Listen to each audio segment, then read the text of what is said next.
Oh, Thomas and James. Yeah, we love our friends at Throttle House, soon to be Top Gear Grand Tour or whatever it is. But the story is not about them. It's about the Rolls-Royce Spectre, which is this all-electric Rolls-Royce. Yes. Oh. Rolls-Royce said in an interview with The Drive last week that the Rolls-Royce Spectre is getting really young owners. So the average age for somebody that is new to Rolls-Royce and buying a Spectre, so where the Spectre is their first car, first Rolls-Royce, is 35 years old. Wow, that is really young. It's really young. Apparently, on average, young considering what those cost. Isn't that like a $400,000+ car?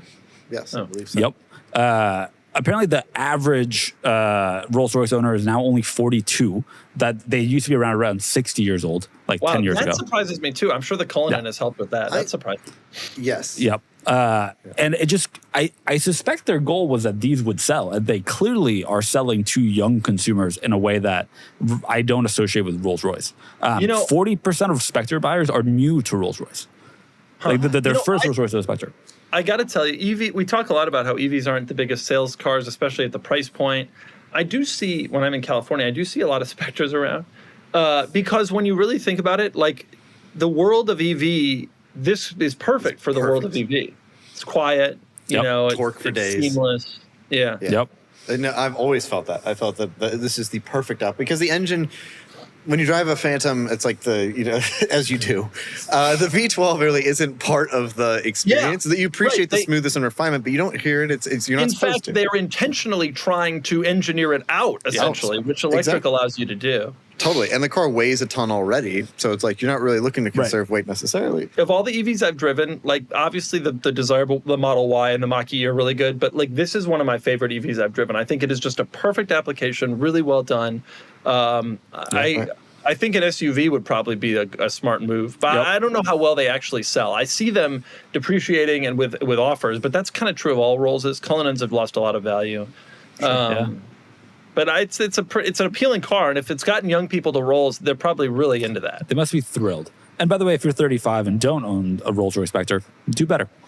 Do better. Do better. Kenan, do you have any advice for non-Rolls-Royce Spectre owners? Well, I mean, you can always get a used Phantom on Cars and Bids and start there. I'm not ready to move on from this news story. We got Thomas and James there, and I want to talk about Stradman. I want to talk about Stradman. Oh. Now, Stradman's not related to Thomas and James. I don't know if they've ever even met, okay? They may have never even met. But Stradman is selling his Koenigsegg, and do you have any thoughts on that? Yes. Good.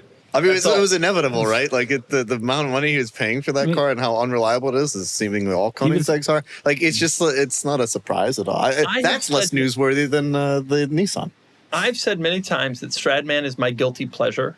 Like, I love watching him. That is switched to Whistling Diesel. I'm not guilty about Stradman anymore. I'm just open about it. I am. Well, Whistling is like guilty pleasure, right? But Stradman selling the Koenigsegg. That is big YouTuber news, folks. Mark it in your calendars. As soon as it happens, because it's obviously famously easy to sell a $3.1 million a used car that was previously owned by a YouTuber, should be an easy sale. It'll happen tomorrow, I have no doubt. The Koenigsegg market is strong like ox, Felipe. There aren't that many. That's got to help. All right, he did drive it real miles in the time he owned it. Like, he got to experience it. He said in his video where he announced it that he's hopeful to eventually own another one, which I do believe he truly is. But the best thing to do with a Koenigsegg is to sell it. I hate to say this, and I don't know if I'm revealing any secrets here that I shouldn't be, but I know a few people who own Koenigsegg's, and they all have endless problems. And it's not like you can go down to your local Koenigsegg dealer, or in Filippo's case, to a shade tree mechanic down the street who does brake jobs in the parking lot of his apartment complex and ask for servicing. I mean, you can ask the guy. He'll do it. He'll do anything. They fly a fellow in from Sweden whose name is Lars, probably, and he's got to work on it, and they're difficult. That's the drawback of building every single component in-house. Yeah. It's a cool idea in theory. In practice, it leads to a lot of issues, and Strata's had a considerable amount of issues with his car, and they're difficult buys and difficult sells and difficult owns. Yep. And that's Koenigsegg. Also, $35,000 a month is quite a carrying cost. Yep. Well, hey, go Squadron, baby.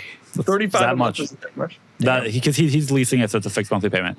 And what do you drop $35,000 a month on? I mean, I would buy $35,000 cars every month. That sounds nice to me.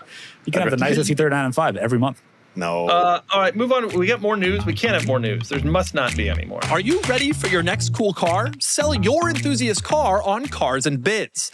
Trading in your car to dealers means you aren't getting market value for your car, leaving you with less cash for your next fun car. Just look at our recent sales of these cool cars compared to current trade-in value. This is a trade-in offer, and this was the Cars and Bids result. This is a trade-in offer, and this was the Cars and Bids result. This is the trade-in offer, and this is the Cars and Bids result.